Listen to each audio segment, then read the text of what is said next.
जय शनिदेव, जय श्री कृष्ण। मेरे प्यारे बच्चों, पितृपक्ष जो है वो प्रारंभ हो रहा है। सितंबर 29 से 14 अक्टूबर तक पितृपक्ष रहेगा। श्राद्ध में बहुत से लोग कह सकते हैं कि ये बहुत गलत समय होता है, अच्छा समय नहीं होता है, कोई अच्छी चीज़ नहीं करनी चाहिए, लेकिन इसका वास्तविक अर्थ क्या है और इस समय में हमारे जो पितृ हैं वो हमसे क्या कहना चाहते हैं, क्या कम्युनिकेट करना चाहते हैं, वो इस राशिफल के माध्यम से आपकी राशि अनुसार आज मैं आपको बताने वाली हूँ। So let's get started.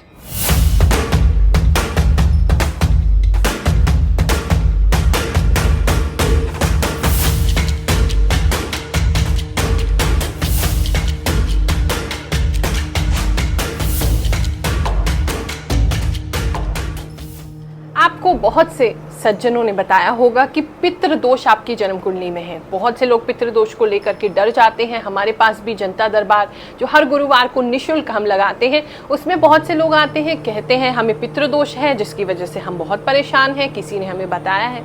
लेकिन पहले समझो आखिर ये पितृ होते क्या है। आपके जो पूर्वज थे, यानी कि आपके दादा, नाना, परदादा, परनाना, ये जितने भी आपके पूर्वज थे, ये सभी जब इनकी मृत्यु हो जाती है तो हम इन्हें पितृ मानते हैं, ये भगवान के पास चले गए। लेकिन अगर किसी की आत्मा जो है वो अतृप्त रहेगी तो ऐसा हो सकता है कि वो आपसे कुछ कहने का प्रयास करें, आपको कुछ बताने का प्रयास करें, अपनी इच्छा को पूरा कराने का प्रयास करें। लेकिन किसी भी केस में ये हो ही नहीं सकता कि आपके जो पितृ हैं, आप ही के जो पूर्वज हैं, आपके जो परनाना, परदादा हैं, वो आपको किसी प्रकार से क्षति पहुंचाए, क्योंकि आप उन्हीं का तो वंशज हैं, आप उन्हीं का तो खून है। वो कैसे चाहेंगे कि उनका ही परिवार उनके श्राप से तबाह हो जाए? ऐसा वो बिल्कुल भी नहीं करते हैं। हाँ, कई बार हमसे कम्युनिकेट करने की कोशिश करते हैं, हमसे संपर्क साधने की कोशिश करते हैं, कुछ संकेत देते हैं जिसके वजह से वो अतृप्त हैं, जिनसे उनकी अभी मुक्ति नहीं हुई है। और उनकी मुक्ति हेतु अगर आप जो कदम उठाने चाहिए उसको उठा लेते हैं, उनकी मुक्ति हो जाती है, उनका आशीर्वाद सदा हमें मिलता रहता है। लेकिन ऐसा बहुत कम होता है। ऐसा नहीं कि हर किसी के घर में पितृ हैं और वो पितृ आपको परेशान ही कर रहे हैं। कुछ लक्षण ऐसे देखे गए हैं जहां पर पितृ दोष मान सकते हैं। अगर आपके घर में बहुत समय से, मतलब जेनरेशंस बाद भी कोई एक समस्या चली आ रही है, मान लीजिए किसी के घर में बहुत सारे लोग हैं जिनकी शादी नहीं हो रही है, कई सारी ऐसी पीढ़ियां गुजर गई उसमें शादी नहीं हो रही है, बहुत अविवाहित लोगों की संख्या बढ़ती जा रही है, तो ऐसे में मानते हैं आपके जो पितृ हैं वो कहीं ना कहीं किसी एक की इच्छा पूरी नहीं हुई है, आपको संकेत दे रहे हैं, उनकी इच्छा आपको पूरी करनी चाहिए ताकि इस दोष से आप मुक्त हो सकें। कुछ लोगों के यहाँ जो वंश है वो वंश आगे नहीं बढ़ता है, बहुत जनरेशन्स हो गई हैं, लेकिन बड़ी दिक्कत आती है वंश वृद्धि करने में, पुत्र संतान प्राप्ति में। ऐसे में भी कई बार देखा गया कि पितृ दोष घर में होता है या आपके कुल में लगा हुआ है। ऐसे में बहुत सिंपल से कुछ चीज़ें हैं, आप बिल्कुल कर सकते हैं।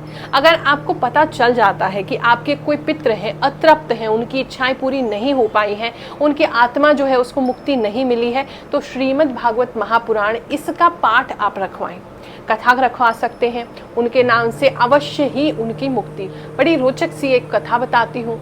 एक बार भागवत कथा हम कर रहे थे एक मंदिर में, किसी ने भागवत कथा का आयोजन कराया था, बहुत लोग आए, बहुत भीड़ थी।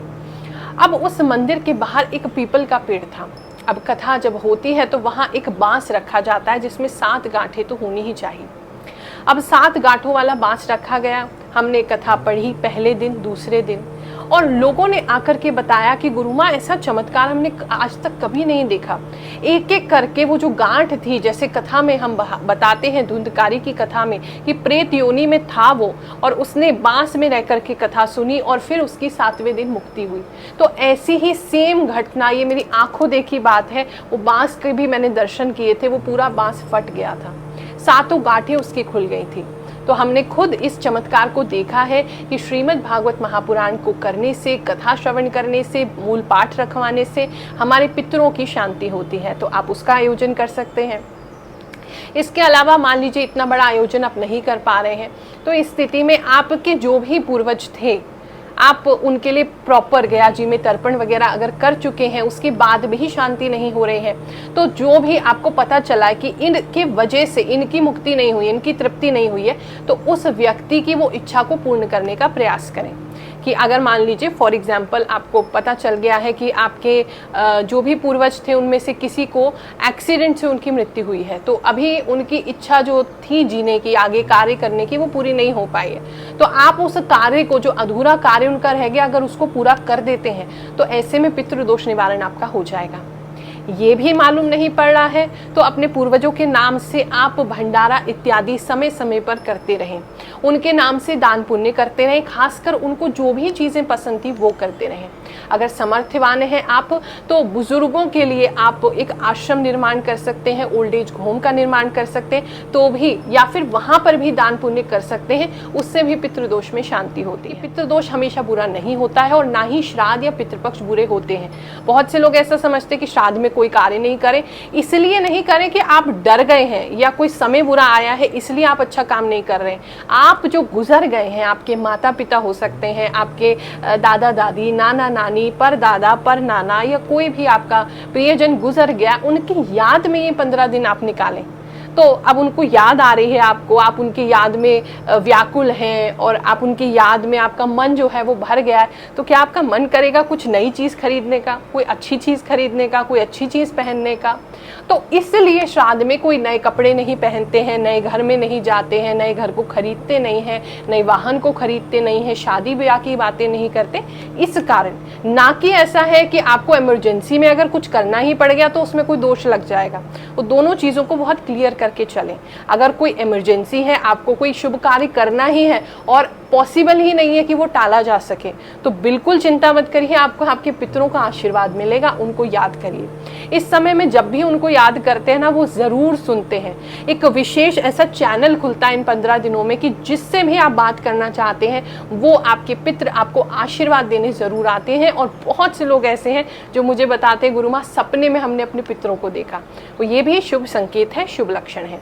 अब हम बात करेंगे आपकी राशि अनुसार आपके पितर आपसे क्या कहना चाहते हैं, क्या आपको स्पेशल बात बताना चाहते हैं, क्या मैसेज देना चाहते हैं। तो शुरू करते हैं। कुंभ राशि वालों, आपके पितरों के ऊपर देवताओं की विशेष कृपा थी, ऐसा दिखाई दे रहा है।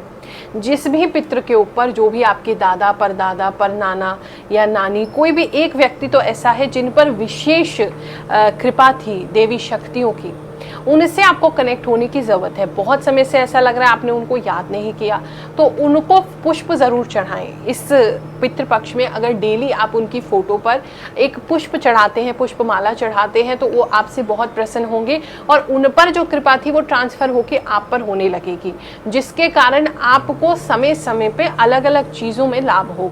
अपने आप ही ज्ञान बढ़ेगा। जो साधु संतों के बीच में रहने से जो ज्ञान होता है, जो हमारे अंदर जो आध्यात्मिक उन्नति होती है, वो आपको ऐसा करने से ऑटोमेटिकली होने लगेगा। बहुत समय से अगर लग रहे हैं अटक गए हैं आप अपनी यात्रा में, अपनी धार्मिक यात्रा में, अपनी स्पिरिचुअल यात्रा में, आध्यात्मिक यात्रा में उन्नति नहीं कर पा रहे, ऐसा करने से बहुत सारी उन्नति होगी। और ऐसे कुछ प्रश्नों का, जटिल प्रश्नों का उत्तर जो आप खोजते रहते हो, सोचते रहते हो लेकिन मिलता नहीं, वो आपको भीतर से ही मिलने लगेगा। साथ ही इन 15 दिनों में आपके ऊपर बहुत सारी कृपा होने वाली है। आप सोच भी नहीं सकते इतनी कृपा आप पे बरसने वाली है आपके पितरों द्वारा इन 15 दिनों में। हो सकता है उसका रिजल्ट आपको नवरात्रि या उसके बाद आए, लेकिन इन 15 दिनों में आप पे कृपा ज़रूर होने वाली है। इस समय में अगर आपके पितरों का कोई पुश्तैनी घर है, कोई पुश्तैनी लैंड है, अगर वहाँ जाकर के आप जाएंगे और वहाँ जाकर के विजिट करेंगे तो आपके लिए बहुत लाभकारी होगा। वहाँ किसी ऐसे व्यक्ति से आपकी मुलाकात होगी, वो व्यक्ति आपके बाद में चल के बड़े काम आएगा। और आपको आने वाले समय में जो आप पर कृपा होने वाली है आपके पितरों की, उससे आपके जीवन में एक बहुत बड़ा सेलिब्रेशन आ सकता है। रिलेशनशिप को लेकर के, अपनी फैमिली को लेकर के कोई अच्छी चीज़ आपके जीवन में आती दिखाई दे रही है। कुछ लोगों को बहुत अच्छी पुत्र वधू यानी कि बहू मिलने वाली है, जिसकी वजह से आपकी जीवन जो है वो बड़ी खुशनुमा हो जाएगा।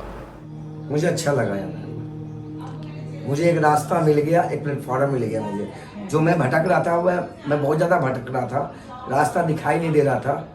ऊपर वाले ने मुझे रास्ता दिखा दिया, मैं आ गया। सबसे बड़ी बात है कि 1 रुपए की लागत नहीं लगती, यहाँ कुछ मांगते नहीं है चढ़ावा, कुछ देना नहीं पड़ता है। और गुरु माँ जो सेवा कर रहा है बिल्कुल फ्री में, इतना टाइम देती है, सुबह से बैठे हुए शाम तक लोगों को टाइम देना, ये बहुत बड़ी बात है। और सबसे बड़ी बात है, आजकल लोग पैसे के लिए काम करते हैं, 1 रुपया नहीं देना, 1 पैसे नहीं चढ़ाना, और उसके बाद समस्या को इतना आराम से सुनना। जिस प्रकार से बताया है, अपने पितरों की शांति के लिए, पितृदोष की शांति के लिए बिना घबराए, बिना डरे आप ये सब कार्य करें। आपके पितरों का आशीर्वाद हमेशा आपको मिलेगा, क्योंकि पितृ तो हमारे ही हैं। तो हमारे ही जो लोग हैं वो हमें कैसे श्राप दे सकते हैं? वो तो हमेशा हमें आशीर्वाद ही देते हैं। यही मेरी कामना है कि आप सभी के पितृ इन 15 दिनों में आपके साथ मिलें, आपसे बात करें, आपको आशीर्वाद दें और आपकी भावनाएं भी उन तक पहुंच सके। आपसे अगर कोई भूल हो गई, कोई त्रुटि हो गई है, तो आप उनसे क्षमा मांग सके और वो भी उन तक पहुंच पाए। यही मेरी प्रार्थना है। आप सभी को आशीर्वाद देते हैं। जय शनिदेव, जय श्री कृष्ण।